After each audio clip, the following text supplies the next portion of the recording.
বাংলাদেশ যদি রাষ্ট্রীয় ধর্ম ইসলাম হয়ে থাকে, তাহলে এমন দৃশ্য কেন চোখে পড়ে?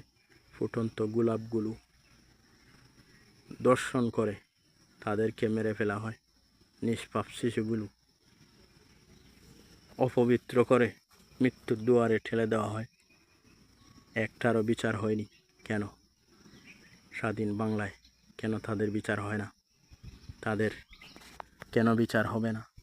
মা বাবা সবসময় মেয়ে সন্তান হলে আতঙ্কে থাকবে কেন? স্কুল কলেজে মেয়েকে দিতে ভয় পায়, আতঙ্কে থাকবে কেন? কবে এই রাষ্ট্র সভ্য হবে? কবে এই দেশ আদিকালের বর্বরতা ছাড়িয়ে যাচ্ছে? কবে আমরা এই বর্বরতা থেকে বেরিয়ে আসব? তবে কি দোষ ছিল এই ফুটন্ত গোলাপ অবশ শিশুগুলোর? জবাব কি দিতে পারবে আল্লাহর কাছে?